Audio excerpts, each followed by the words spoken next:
ఒకవైపు పార్లమెంటులో రాజకీయ పోరాటం, మరోవైపు ఢిల్లీలో పోలీస్ స్టేషన్ ముందు అపోజిషన్ లీడర్ ధర్నా. అది కూడా ఒక చిన్న విషయం కోసం కాదు.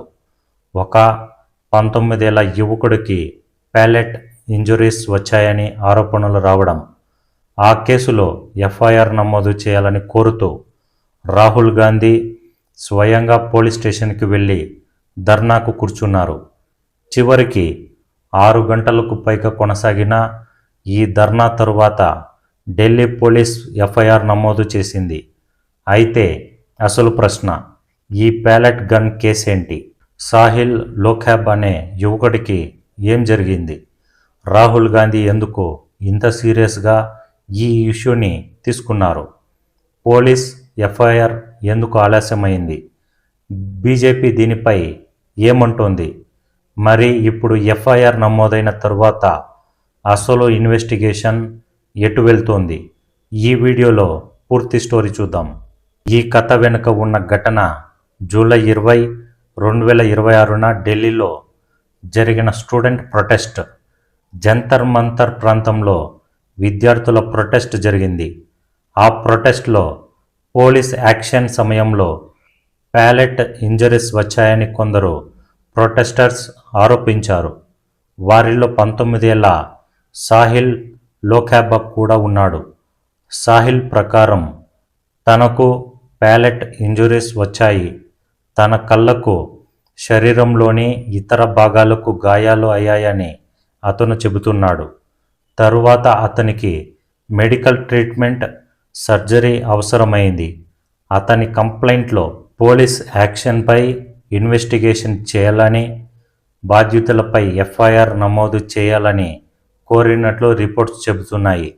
ఇక్కడ ఒక విషయం చాలా కేర్ఫుల్గా చూడాలి. సాహిల్ మరియు Congress side police pellet guns ఉపయోగించారని ఆరోపిస్తున్నారు. కానీ ఈ అలిగేషన్స్ను ఫైనల్ ఫ్యాక్ట్గా చెప్పడానికి ముందు police investigation, evidence, medical records, forensic findings అన్నీ చూడాలి. సాహిల్ తనకు సీరియస్ ఇంజరీస్ వచ్చాయని చెబుతున్నాడు. అతను ట్రీట్మెంట్ కోసం ఎయిమ్స్ ట్రామా సెంటర్కి వెళ్ళినట్టు రిపోర్ట్స్ ఉన్నాయి. తనకు విజన్ సమస్య ఇంకా ఉందని కూడా అతను చెప్పాడు. అందుకే అతని ప్రధాన డిమాండ్ ఈ ఘటనపై ఎఫ్ఐఆర్ నమోదు చేసి ప్రాపర్ ఇన్వెస్టిగేషన్ చేయాలని. ఇక్కడే అసలు పొలిటికల్ కాంట్రవర్సీ మొదలైంది. సాహిల్ సైడ్ ప్రకారం తాను కంప్లైంట్ ఇచ్చిన వెంటనే ఎఫ్ఐఆర్ నమోదు కాలేదని ఆరోపించారు. కాంగ్రెస్ ఈ ఇష్యూని తీసుకొని ఒక సిటిజన్కి ఇంజురీ జరిగిందని కంప్లైంట్ ఇస్తే ఎందుకు ఎఫ్ఐఆర్ రిజిస్టర్ చేయడం లేదు అని ప్రశ్నించింది. రాహుల్ గాంధీ కూడా ఇదే ఇష్యూపై ఢిల్లీ పోలీసుని ప్రశ్నించారు. ఆగస్టు 21న రాహుల్ గాంధీ సాహిల్ లోఖాబ్, అతని ఫ్యామిలీ మరియు లీగల్ టీంతో కలిసి పోలీస్ అఫీషియల్స్ని కలిశారు. ఎఫ్ఐఆర్ నమోదు చేయాలని డిమాండ్ చేశారు. ఆ తర్వాత పార్లమెంట్ స్ట్రీట్ పోలీస్ స్టేషన్ వద్దే ధర్నాకు కూర్చున్నారు. రాహుల్ గాంధీ చెప్పిన ఆర్గ్యుమెంట్ చాలా సింపుల్. కంప్లైంట్పై ఎఫ్ఐఆర్ నమోదు చేయాలి, ఇన్వెస్టిగేషన్ జరగాలి, బాధ్యులు ఎవరు తేలాలి, అంతే. కానీ పొలిటికల్ యాంగిల్లో చూస్తే ఇది మరింత పెద్ద ఇష్యూ. ఎందుకంటే రాహుల్ గాంధీ ప్రస్తుతం లోక్సభ లీడర్ ఆఫ్ అపోజిషన్. అలాంటి వ్యక్తి స్వయంగా పోలీస్ స్టేషన్కి వెళ్ళి పోలీస్ యాక్షన్పై ఎఫ్ఐఆర్ కోసం ధర్నా చేయడం దేశ రాజకీయాలలో పెద్ద అటెన్షన్ తీసుకొచ్చింది. ప్రియాంక గాంధీ, వాడ్రాతో పాటు కాంగ్రెస్ లీడర్స్ కూడా అక్కడికి వచ్చారు. అక్కడ కాంగ్రెస్ వర్కర్స్ కూడా పెద్ద సంఖ్యలో చేరారు. ఇక్కడ 2 సైడ్స్ ఉన్నాయి. కాంగ్రెస్ సైడ్ ఏమంటోంది? కాంగ్రెస్ ఆరోపణ, స్టూడెంట్ ప్రొటెస్టులపై పోలీస్ ఎక్సెసివ్ ఫోర్స్ ఉపయోగించిందని, ప్యాలెట్ ఫైరింగ్ జరిగిందని, అలా గాయపడిన యువకుడి కంప్లైంట్పై ఎఫ్ఐఆర్ ఆలస్యం చేయడం సరికాదని. అందుకే రాహుల్ గాంధీ ముందు ఎఫ్ఐఆర్ నమోదు చేయండి, తరువాత ఇన్వెస్టిగేషన్ జరగనివ్వండి అనే పొజిషన్ తీసుకున్నారు. మరోవైపు పోలీస్ సైడ్ నుంచి కంప్లైంట్స్ను ప్రాసెస్ చేసి ఇన్వెస్టిగేషన్కు పంపే ప్రక్రియ జరుగుతోందని సమాచారం వచ్చింది. అంటే ఇది ఇప్పుడు political allegation versus police investigation మధ్య ఇష్యూగా మారింది.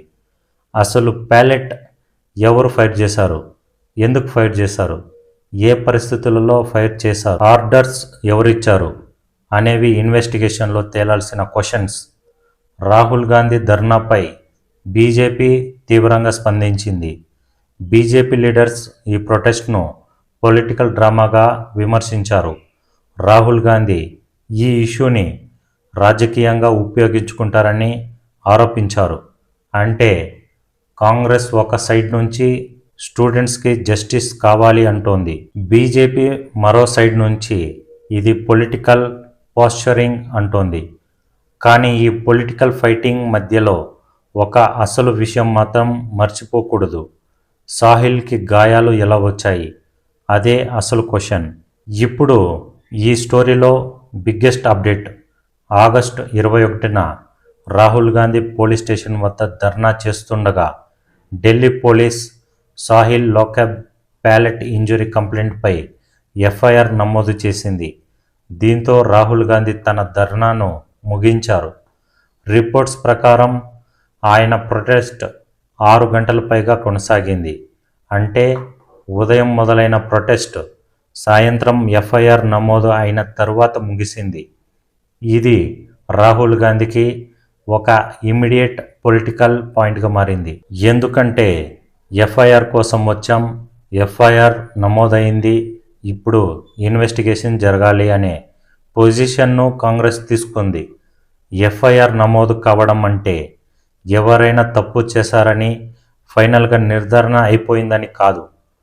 ఇది చాలా ఇంపార్టెంట్. ఎఫ్ఐఆర్ తరువాత ఇన్వెస్టిగేషన్ జరుగుతుంది.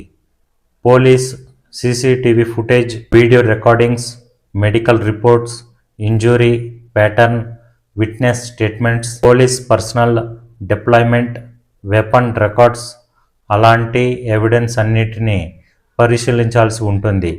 ఆ తర్వాతే ప్యాలెట్ ఫైరింగ్ జరిగిందా, జరిగితే ఎవరు చేశారు, ఎలాంటి పరిస్థితులలో చేశారు, అది జస్టిఫైడ్ యూజ్ ఆఫ్ ఫోర్సేనా లేదా ఎక్సెసివ్ ఫోర్స్నా అనేది తేలాలి.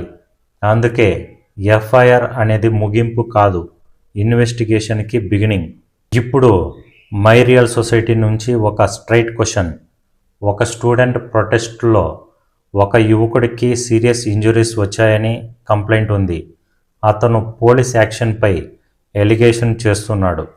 ఇప్పుడు అతని కంప్లైంట్పై ఎఫ్ఐఆర్ నమోదైంది. ఇది మంచిదే, ఎందుకంటే ఇన్వెస్టిగేషన్ జరిగే అవకాశం ఇప్పుడు అధికారికంగా వచ్చింది. కానీ ఇన్వెస్టిగేషన్ పొలిటికల్ ప్రెషర్ లేకుండా ఎవిడెన్స్ ఆధారంగా నిజాయితీగా జరగాలి. కాంగ్రెస్ అయినా, బీజేపీ అయినా, గవర్నమెంట్ అయినా, అపోజిషన్ అయినా చివరికి నిజం బయటకు రావాలి.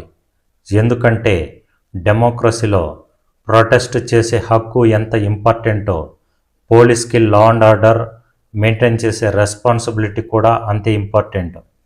కానీ ఫోర్స్ ఉపయోగించినప్పుడు ఆ ఫోర్స్ అవసరమైనదా, ప్రపోర్షనల్గా ఉందా అనే ప్రశ్నకు కూడా ఆన్సర్ ఉండాలి. ఈరోజు రాహుల్ గాంధీ పోలీస్ స్టేషన్లో ధర్నా చేశారు, ఎఫ్ఐఆర్ కోసం పట్టుబట్టారు. చివరికి ఎఫ్ఐఆర్ నమోదైంది.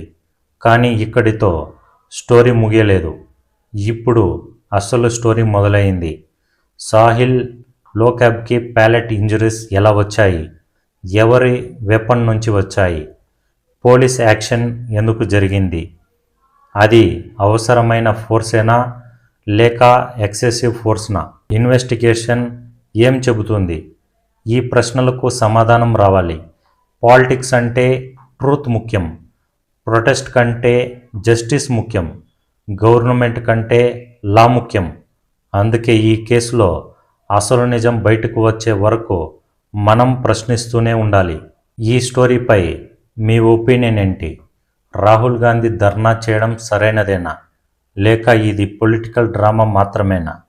మీ ఒపీనియన్ కామెంట్లో చెప్పండి.